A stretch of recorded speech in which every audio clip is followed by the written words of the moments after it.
Queridos, Haris Cairene, Deus abençoe a todos vocês. É uma alegria muito grande poder estar aqui mais uma vez no meu canal Adalberto Teles, do YouTube, falando hoje sobre a lição de número 4. Já vou falar o tema da revista do segundo trimestre da adultos, da classe de adultos da CPAD. Muito obrigado por vocês estarem lá curtindo, compartilhando, comentando. Que Deus abençoe a vida de vocês. É uma alegria muito grande. Que o Senhor esteja na vida de cada um de vocês. É uma felicidade, gente.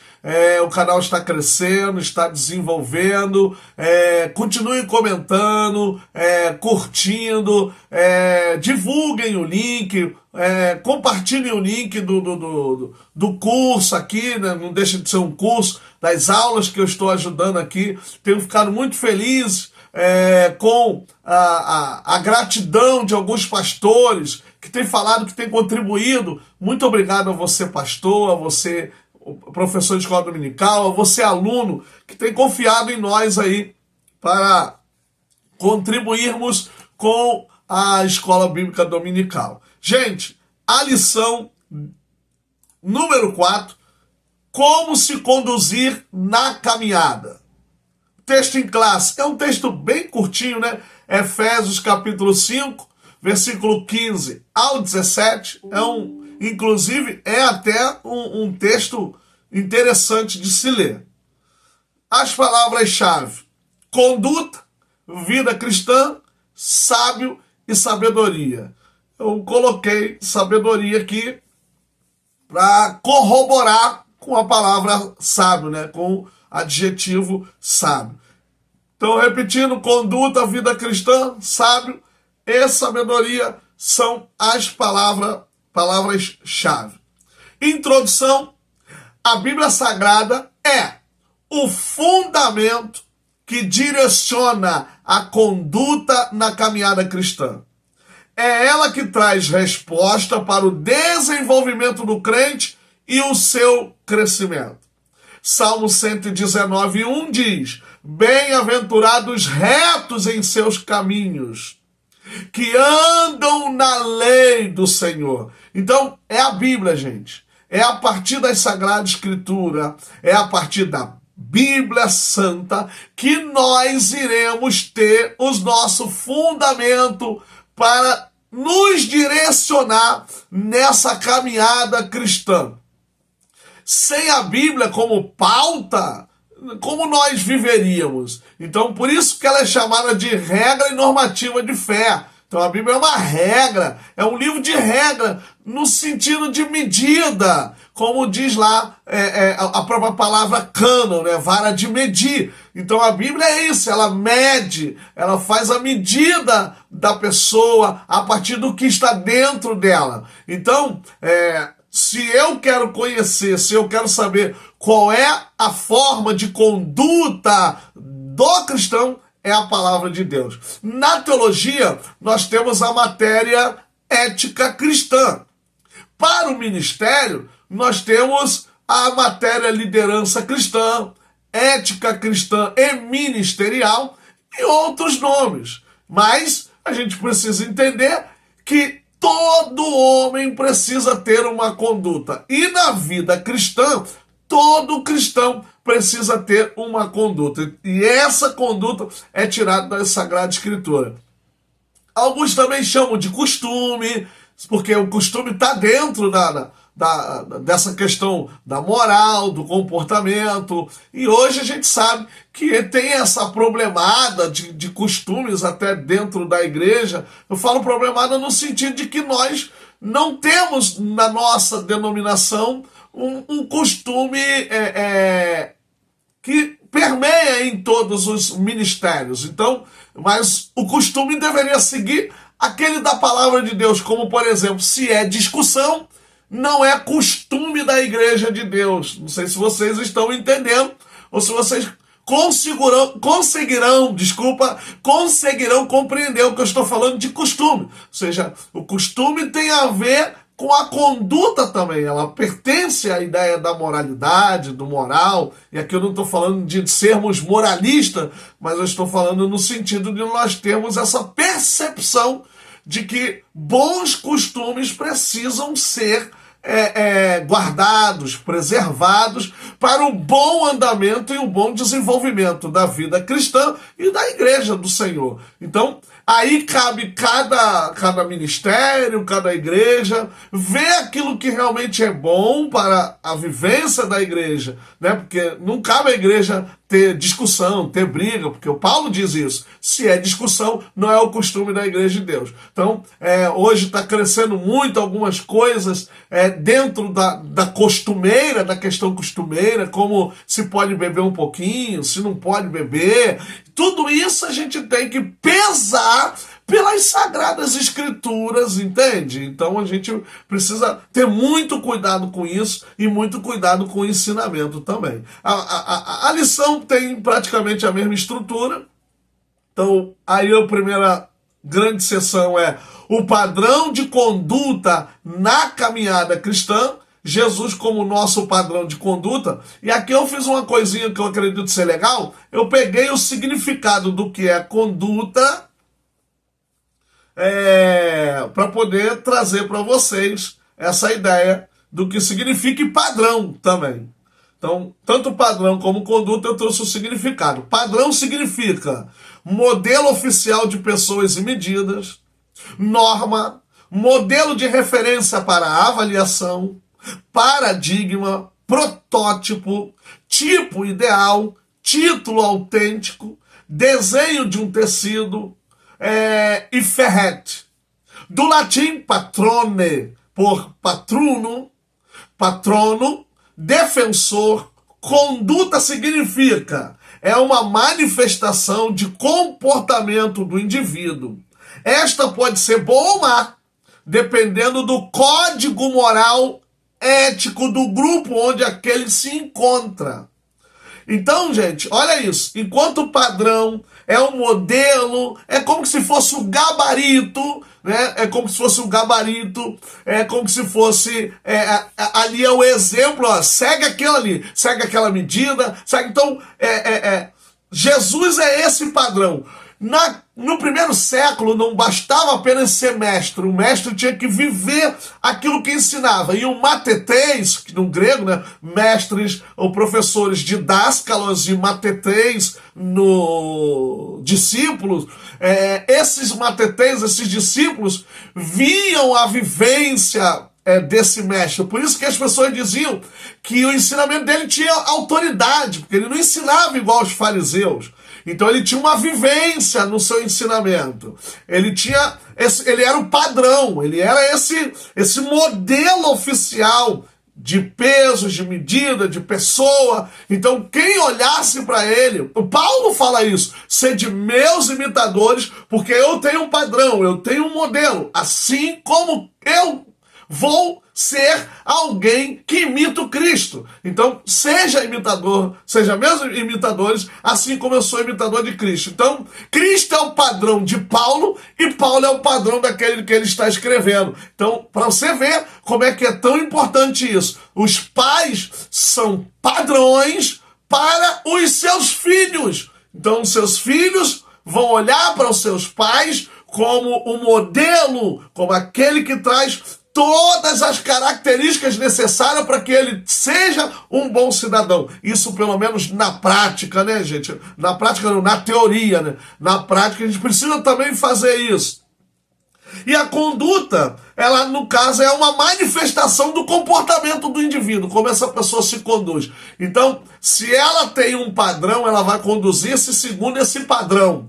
E aí pode ser bom, pode ser mal, vai depender da comunidade, vai depender da questão moral, porque hoje a moralidade, né, a ideia de moral e de ético, tem gente até que diz, ó, pode ser ético para você, mas pode não ser ético para mim, então até há uma relativização da questão ética. Então quando se relativiza, então o que seria ético? Então, aí a gente vai lá para Juízes. No livro de Juízes, o último versículo de Juízes, está escrito lá: não havia rei em Israel, o povo fazia ou se conduzia ou tomava as atitudes, aqui eu estou dando traduções, conforme os seus próprios olhos. Então, se não há uma ética, se não há aí um termo de moral, então a gente vai viver conforme nossos próprios olhos. Aí não vai dar bom, né, gente? Não vai dar certo. Então, o que a gente precisa fazer? Nós precisamos ter um padrão.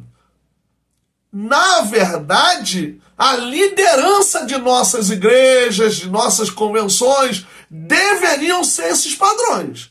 Eu, como líder da minha igreja, como estou, né, porque eu posso não estar mais, eu, como líder da minha igreja, preciso ser esse padrão, preciso ser esse comportamento. Agora, Jesus, ele é o padrão ideal de conduta para a vida cristã. Então, o próprio João, na sua epístola, ele diz que quem está nele deve andar como ele andou. Quem está na luz deve andar na luz. A primeira carta de João, ela sintetiza muito isso aqui. Ela é uma carta que dá resposta para esse tópico aqui. Uma conduta em Jesus é andar, falar, viver, vestir, se comportar igual a Jesus. Pensar como Jesus. Eu vou tomar uma atitude, primeiro eu penso, o que Jesus faria? Né?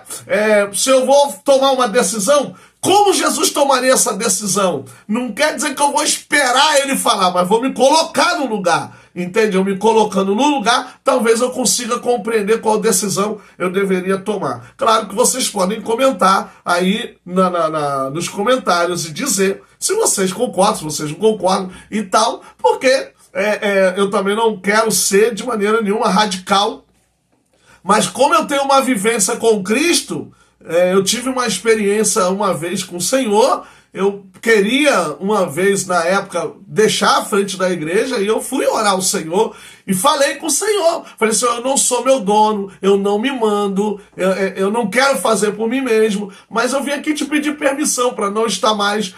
E Deus me respondeu. Então, assim, é nessa perspectiva que eu estou falando. Eu não sou mais meu dono, então eu vou pedir orientações, eu vou tentar pensar como ele pensou, eu vou tentar agir como ele agiu. Por quê? Porque ele é o padrão de conduta. Então, o padrão, ou seja, ele é um modelo, não tem outro modelo se não for Jesus Cristo.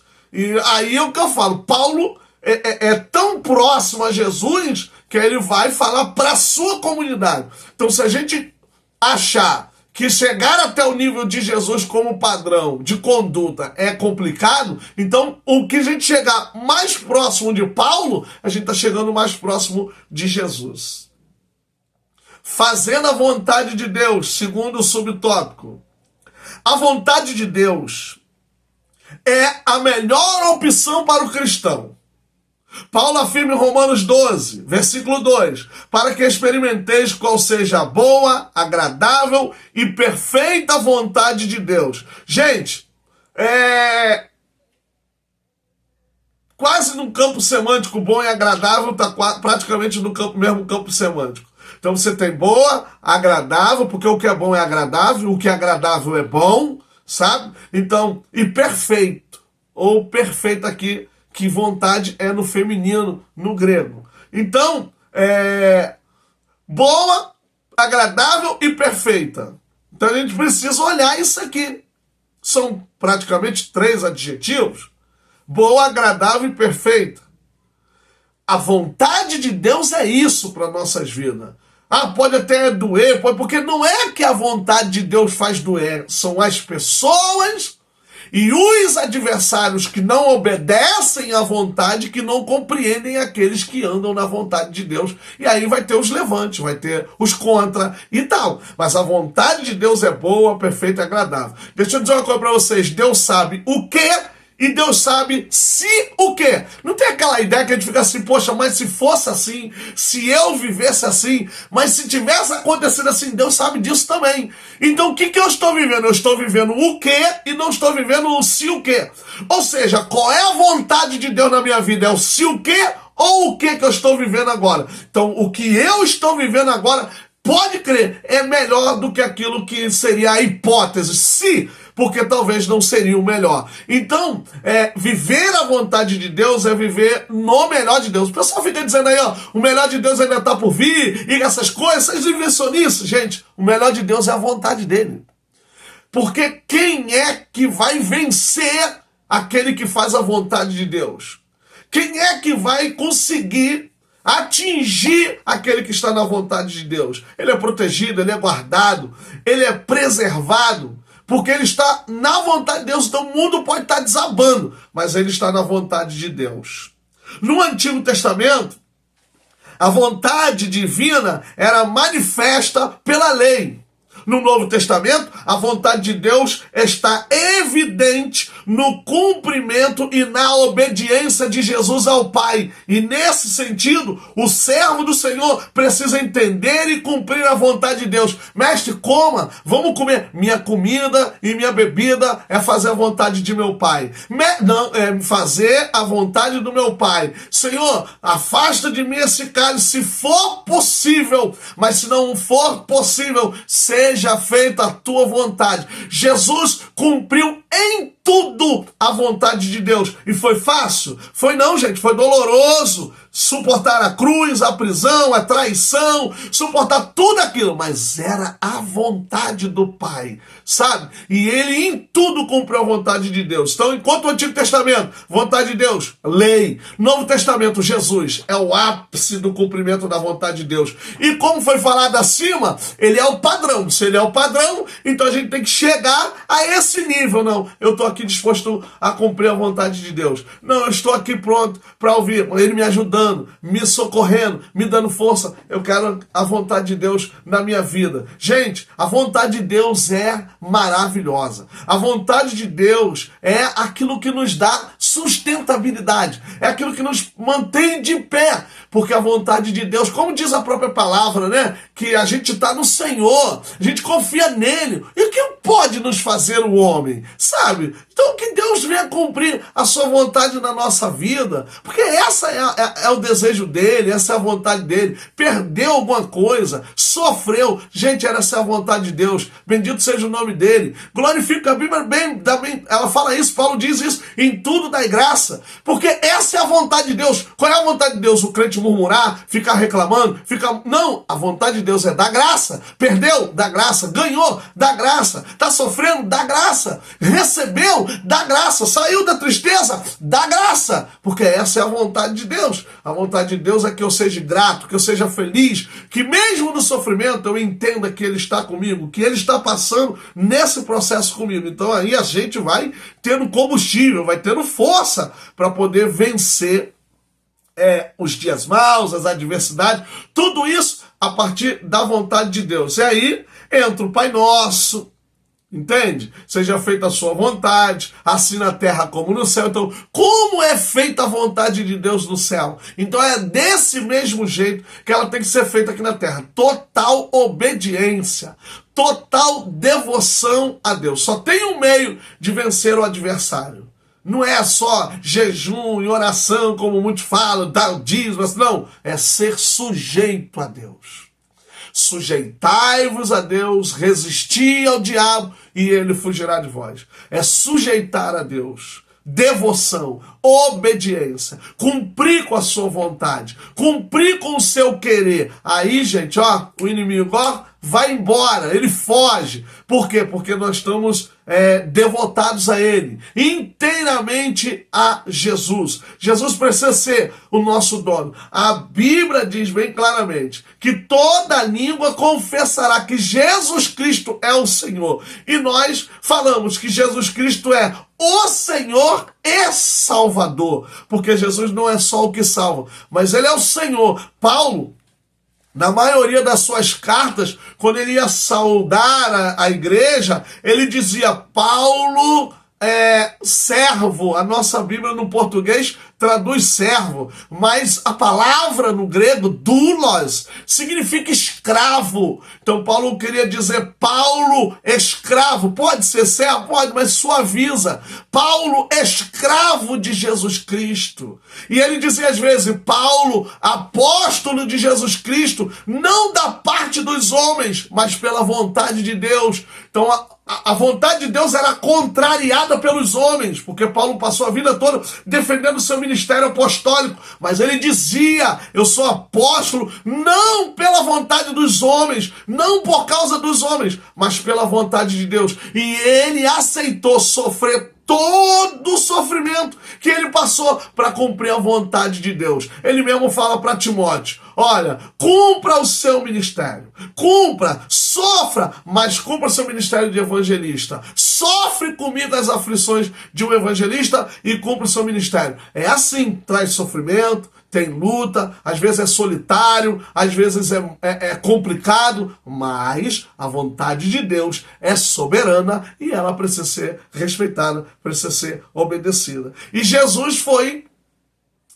o filho amado que obedeceu o Pai em todos os aspectos, até morrendo morte e morte de cruz. E isso é coisa muito séria, gente, muito séria.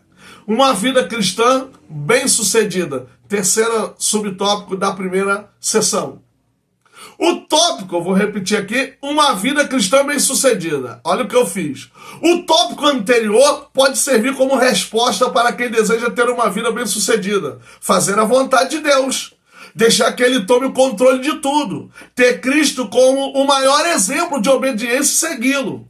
Todas as outras coisas estão condicionadas à obediência a ele. Acabou, gente. Acabou. O que é bem sucedido? É ter carro, é ter dinheiro, é ter várias casas, é ter uma empresa. Isso é bem sucedido aos olhos dos homens. Mas aos olhos de Deus, a perspectiva é totalmente diferente.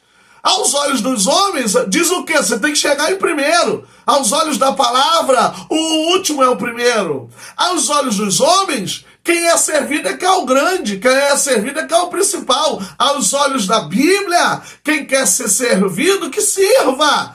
Aos olhos dos homens, bateu, levou. Aos olhos da Bíblia, dê a outra face. Então, bem-sucedido não tem nada a ver só com dinheiro, com riqueza, não tem nada a ver com problemas, com questões financeiras, não. Tem a ver com a sua vida, com o seu devocional, com a sua existência diante de Deus, o quanto você tem paz com Ele, como aquele publicano lá, saiu lá do templo em paz, porque reconheceu sua situação, sua vida pecaminosa. Então é assim que ele tem que ser. Agora, é óbvio que um crente pode ser bem-sucedido financeiramente? Claro, gente.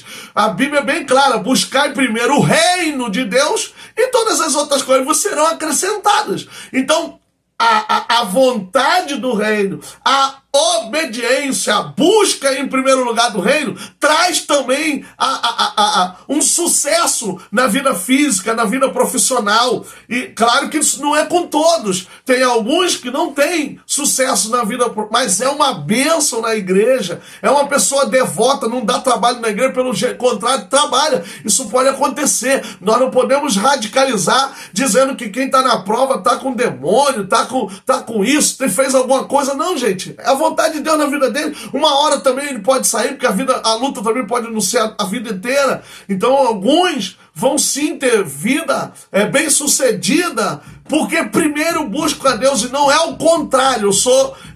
Eu sou bem-sucedido e agora estou buscando. Não, eu sou bem-sucedido porque meu coração está no reino, porque minha vida está no céu, porque eu não sou preso nada nessa terra. Então, gente, é bom ter casa, é bom ter carro, é bom ter uma casa de veraneio, é bom ter o luxo ou a mordomia que puder ter. Mas aonde está o nosso tesouro? Aonde está o nosso coração? Entende? É nessa perspectiva. Então, por isso que eu coloquei que o tópico anterior, ele responde a esse tópico. Vamos deixar de ser mais materialista, olhar para um Deus que só quer abençoar materialmente, mas olhar para um Deus que quer trazer sucesso na vida espiritual, para as pessoas que querem se firmar, para as pessoas que querem se capacitar, que querem realizar a obra do Senhor acima de todo o contexto, acima de todas as coisas. E você que é bem-sucedido, emprega a sua vida de sucesso na obra do Senhor. Cria algum tipo de trabalho, cria algum tipo de movimento que ajude, ou mães solteiras, ou crianças, ou adolescentes, ou alguma coisa. Porque até o que você tem, a sua vida financeira, se tem muito dinheiro, ou se tem pouco dinheiro, até isso você vai prestar conta a Deus. Então até onde eu fui negligente, porque o rico, porque não é pecado ser rico não, gente. O que levou o rico para o inferno foi a negligência. Todo dia olhar aquele Lázaro ali e não fazer nada por ele. Então, se Deus te deu recurso, porque a própria Bíblia diz que Deus faz o ímpio enriquecer, ter dinheiro para dar aos seus servos. Se ele faz isso com o ímpio, quanto mais você, que tem uma vida um pouco melhor, abastada. Ah, pastor, mas eu lutei muito para ter. Então, você tem que reconhecer que aqueles que estão nessas situações, nessa condição, eu penso muito, eu tenho um curso de teologia, eu penso quando acontecer mesmo, enviar para o presídio, curso gratuito, básico e médio de teologia, tudo através da minha escola de teologia. Eu penso em criar alguns tipos de trabalho para contribuir no crescimento dessas pessoas. Isso é ter uma vida bem-sucedida cristã. Não é só acumular, acumular, acumular, acumular. Talvez você vai dizer assim, o senhor está legislando por causa própria, é pobre e tal. Esse foi o problema também de Amós. Amós era cultivador lá, de pequeno agricultor, e também era... cuidava de animais também, bovinos ou ovinos, ou ovídeos, não sei, o texto hebraico é muito complexo nisso aí, mas pode também trazer resposta, e ele começa a profetizar contra os grandes, contra os juízes e tal, e alguém pode ter dito lá, ele está profetizando por causa própria. Não, não é profetizar por causas próprias não. Se Deus nos deu sucesso, a gente pode contribuir. Gente, eu tive um amigo que me ajudou muito. E ele sempre dizia para mim, Adalberto, quando você tiver, lembre-se do que estão fazendo por você. Lembre-se do que estão fazendo por você. Eu sempre deixo moeda no meu carro, um troquinho, para poder ajudar alguém. Isso é ter vida bem-sucedida. Não acumuleis tesouro na terra. E também não quero dizer que você tem que ficar pobre, tem que gastar tudo. Não. Você tem família, você tem filho, tem o futuro dos seus filhos, mas olhe também para aqueles que estão pior do que a sua casa. Olhe para quem... E isso é uma vida bem-sucedida, sabe? E essa é a vontade de Deus. E essa é a vontade de Deus. E a gente não vai ficar nem mais pobre e nem mais rico. Pelo contrário, a gente pode até se tornar mais rico, porque quanto mais a gente abençoar, quanto mais nós fizermos, Deus vai dando mais recursos para a gente continuar abençoando. Então isso é de muita importância. Aí, como eu falei para vocês aqui, Tiago está aqui, sujeitai-vos, Tiago 4,7, sujeitai-vos a Deus, portanto, que tem lá essa conjunção, mas resistir ao diabo, e ele fugirá de vós. Segunda grande seção, fazendo a caminhada com prudência e sabedoria. O que é prudência? Em Efésios 5:15, o termo grego é um advérbio, akribos, e significa com exatidão, acuradamente, diligentemente, rigorosamente, cuidadosamente. Um cristão prudente terá as características aqui listadas, vai ter essa capacidade para uma vivência de sobriedade na comunidade ou na caminhada cristã. Então eu posso usar qualquer um desses termos aqui, com exatidão, vede com exatidão, vede acuradamente, vede diligentemente, vede rigorosamente, vede cuidadosamente como deveis comportar. Então, a gente precisa entender que a prudência vai dar essa capacidade de você entender que observar, você precisa olhar com atenção, com entendimento, para que você tenha uma vida cristã aí bem sucedida. Não andeis como nécios.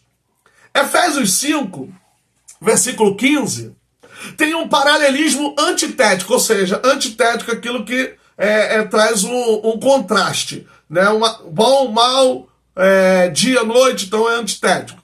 Pois temos nele a figura do nécio, que é uma coisa positiva, e aí, nécio, e também aí, A questão, o Nécio não é positivo, a questão do Nécio e a questão da imagem contraposta do sábio. Então você tem do lado o Nécio e do outro lado você tem o sábio. Então isso aqui é o contraste, está aqui. Desculpa aqui que eu confundi um pouco, mas o Nécio e o sábio são contrapontos e ela dá não andeis como nécios, quer dizer, temos que andar como sábios. O termo grego asofós significa não sábio por causa do A, asofós, então esse A é um A de negação, significa não sábio, insensato, louco, imprudente, ou seja, sem verdadeira sabedoria de Deus. Essa não é a vida desejada por Deus aos seus servos. Paulo afirma, está aqui bem claramente, Paulo afirma em 1 Coríntios 2,16, porque quem conheceu a mente do Senhor para que possa instruí-lo? Mas nós temos a mente de Cristo. Ter a mente de Cristo é saber e pensar como ele sabia e como ele andava na terra. Então, não podemos andar como nécios. Nós temos que andar como sábios. Então, não sábio essa ideia de nécio, de insensato. Isso é uma coisa muito terrível. Então, vamos tomar cuidado com isso. É muito interessante esse texto aqui, essa parte, não andeis como servo. O verbo está no presente também, isso significa uma ideia de continuidade, então é para a gente andar, realmente eu vou falar já disso aqui. Aí, terceiro tópico aí da segunda sessão, andeis como sábios. O adjetivo grego é sofós, sábio, e substantivo sabedoria é sofia. Então, sofia, sabedoria, e sofós, sábio. Está antecedido, a palavra aqui, sábio, está antecedido do verbo andar, que está no presente do indicativo ativo.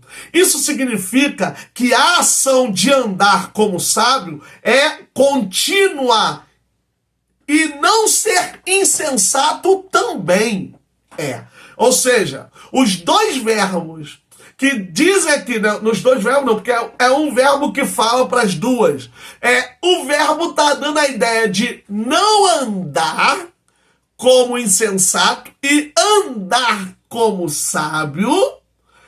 Está no presente do indicativo dando a ideia de continuidade, ou seja, eu não posso na minha caminhada ser um insensato. Eu preciso na caminhada ser sábio. Então eu tenho que ter sabedoria, eu preciso ser sábio, eu preciso andar como Jesus andou, eu preciso saber como ele sabia. Ser sábio e ter sabedoria é tudo que um crente pode ter. E se alguém tem falta, peça a Deus que dá liberalmente. Ela não é soberba, ela não é terrena, mas de Deus. Ela vem do alto. Está isso aí nas cartas e também está em Tiago.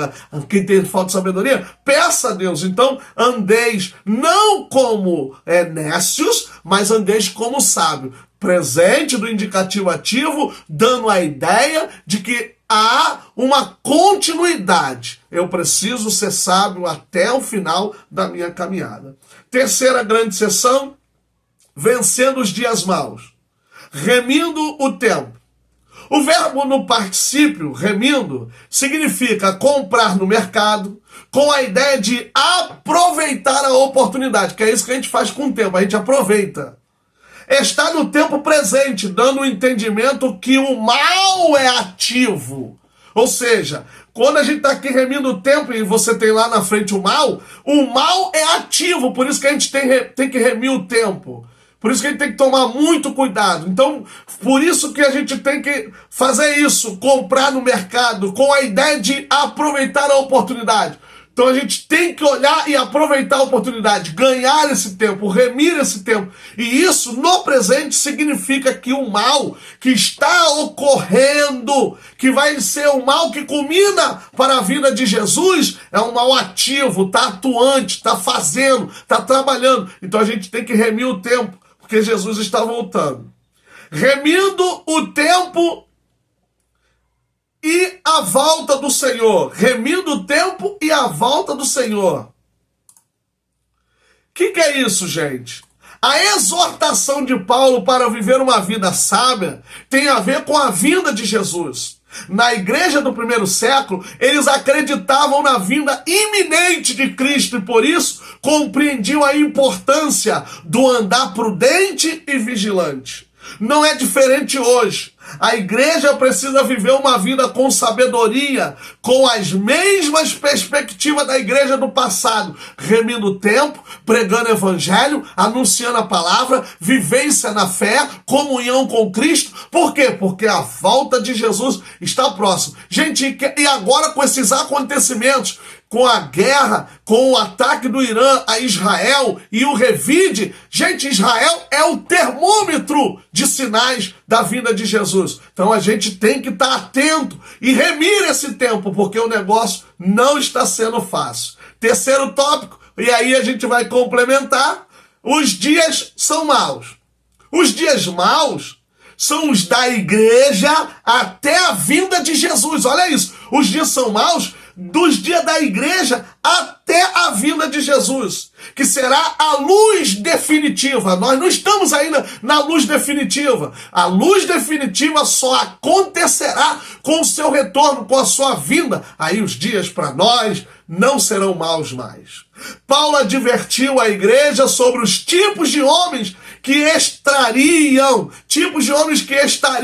aí, gente, no meio da igreja. E eu vou ler para vocês. 2 Timóteo 3, 1 ao 5. Sabe, porém, isto, que nos últimos dias, olha isso, gente, os últimos dias. Sabe, porém, isso, que nos últimos dias sobrevirão tempos trabalhosos, porque haverá homens amantes de si mesmos, avarentos, presunçosos, soberbos, blasfemos, desobedientes a pais e mães, ingratos, profanos, sem afeto natural, irreconciliáveis, caluniadores, incontinentes, cruéis, sem amor para com os bons, traidores, obstinados, orgulhosos, mais amigos dos deleites do que amigos de Deus, tendo a aparência de piedade, mas negando a eficácia dela. Destes, afaste-te. Gente, olha o que nós estamos vivendo.